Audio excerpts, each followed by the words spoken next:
चलिए आज हम लोग देखने वाले हैं क्लास 11 का भूगोल यानी कि ज्योग्राफी का वीकली टेस्ट का क्वेश्चंस पेपर जो आपके डायरेक्ट वीकली टेस्ट के एग्जाम में हूबहू देखने को मिलने वाला है। ठीक है, तो चलिए बिना देरी के वीडियो को शुरू कर दे। एक एक प्रश्न को अंतिम तक देखिएगा और समझिएगा और दोस्तों के साथ शेयर कीजिए। चलिए वीडियो को शुरू कर दे फाइनली। ठीक है, और जितना भी प्रश्न बहुत ही मोस्ट इंपॉर्टेंट क्वेश्चन है डायरेक्ट आपका वीकली टेस्ट के एग्जाम में देखने को मिलने वाला है। ठीक है, देखिए सबसे पहला जो प्रश्न है दोस्तों, कहा जा रहा है कि क्या कहा जा रहा है कि सर्वप्रथम भूगोल शब्द का जो प्रयोग किसने किया था। ठीक है, तो सबसे पहले भूगोल शब्द का प्रयोग करने वाला व्यक्ति का क्या नाम था। देखिए ऑप्शन से हम्बोल्ट है, रिटर है, ठीक है, हॉटसॉर्न है और स्थैनिज है। और यहाँ पर दोस्तों एक चीज़ मैं आपको क्लियर कर देना चाहता हूँ कि आपका बोर्ड एग्जाम 2025 जो होगा, ठीक है, ये पूरी तरह से ऑब्जेक्टिव होगा। ठीक है, यानी एमसीक्यू होगा। ठीक है, तो आप बोर्ड एग्जाम 25 का तैयारी कर रहे हैं तो ऑब्जेक्टिव बेस पे कीजिएगा। ठीक है, चलिए तो सबसे पहले दोस्तों भूगोल शब्द का प्रयोग करने वाला व्यक्ति का नाम था इरेटोस्थेनेस। ठीक है, ऑप्शन नंबर डी। चलिए 2 नंबर, विषय वस्तुगत क्रमबद्ध उपागम का प्रवर्तक किस भूगोलवेत्ता को कहा जाता है। विषय वस्तुगत क्रमबद्ध यानी कि क्रम में इस प्रकार से रखा हुआ, ठीक है, उपागम का प्रवर्तक को कौन सा भूगोलवेत्ता को कहा जाता है। ठीक है, अरस्तु है, इरेटोस्थेनीज है और हम्बोल्ट है और यहाँ पर रिटर है। तो देखिए इसका जो correct answer option number C हो जाएगा, हम्बोल्ट। ठीक है, चलिए 3 नंबर, निम्नलिखित में से कौन सा प्रश्न कार्य कारण संबंध से जुड़ा है। कार्य कारण संबंध से कौन सा प्रश्न यहाँ पर जुड़ा है। ठीक है, ये आपसे पूछा जा रहा है क्वेश्चन में। ठीक है, तो यहाँ पर जो ऑप्शन नंबर ए जो दिख रहा है, क्यों यहाँ पर जो क्या दिख रहा है, तो यहाँ पर आपका प्रश्न जो है दिखा रहा है कार्य कारण के संबंध से जुड़ा हुआ। ठीक है, आगे बढ़ते हैं 4 नंबर।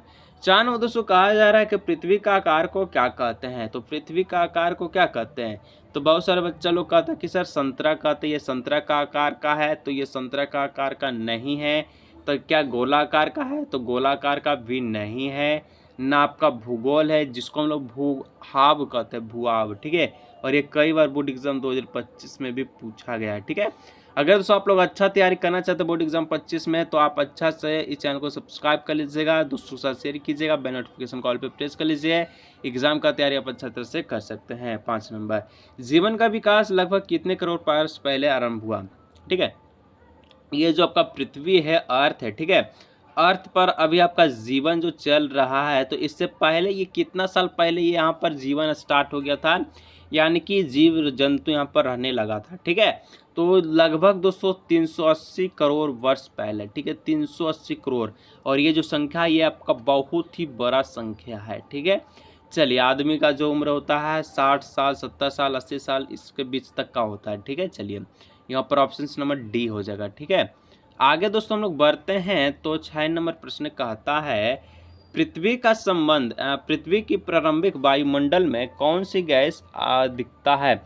यानी कि पृथ्वी का जो प्रारंभिक वायुमंडल है, ठीक है, उसमें जो एक सबसे ज़्यादा गैस कौन है, सबसे ज़्यादा जो गैस है वो कौन सा है। तो यहाँ पर हाइड्रोजन और हीलियम, हाइड्रोजन और हीलियम ये 2 गैस है। ठीक है, इसको याद कर लीजिएगा, जिसका इस प्रकार से प्रतीक होता है साइंस में। ठीक है, चलिए 7 नंबर कह रहा है कि किस युग को डायनासोर का युग भी कहा जाता है।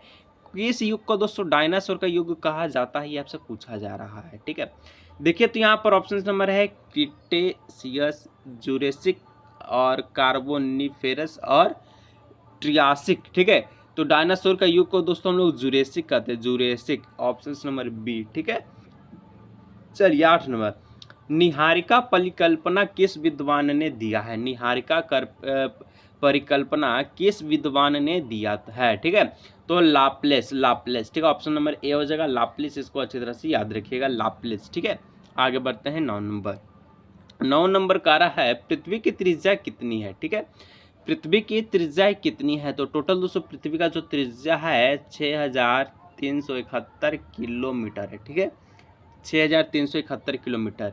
ए में देख लीजिए मीटर दिया गया है, इसमें अलग है, इसमें अलग है, ऑप्शन नंबर डी हो जाएगा 6371 किलोमीटर। ठीक है, चलिए आगे बढ़ते हैं 10 नंबर। 10 नंबर का रहा है भूकंप के कौन सी तरंग सिर्फ ठोस पदार्थ में ही चलती है। ठीक है, भूकंप के कौन सी तरंग सिर्फ ठोस पदार्थ में ही चलती है, तो एस तरंग जो होता है ये आपका ठोस पदार्थ में ही केवल और केवल चलती है, जो ऑप्शन नंबर बी वाला हो जाएगा। ठीक है, चलिए 11 नंबर, कौन सी तरंग को भूगर्भिक तरंग कहा जाता है?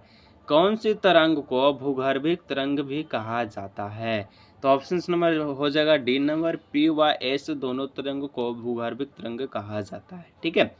12, महासागर के नीचे भूपट्टी की औसत मोटाई कितनी है? जो महासागर है उसका नीचे जो भूपट्टी पाया जाता है उसका औसत उसका जो मोटाई कितनी है?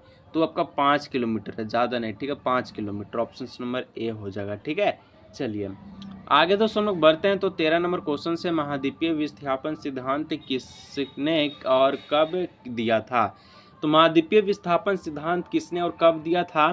तो अल्फ्रेड वेगनर ने, जो कि 1912 में दिया था। ठीक है। चलिए आगे बढ़ते हैं। तो 14 नंबर है, रिंग ऑफ फायर किस महासागर पर स्थित है?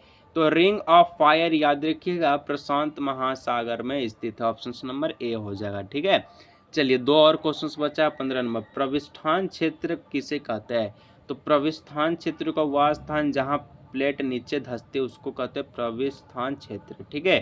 16 अंतिम प्रश्न है, टिलाइट का निर्माण कैसे होती है? तो टिलाइट का निर्माण दोस्तों हिमानी निक्षेपण से होता है। तो दोस्तों ये रहा 16 मोस्ट इंपोर्टेंट वीवीआई क्वेश्चन जो आपके एग्जाम में बहुत ही मोस्ट इंपोर्टेंट रोल निभाएगा।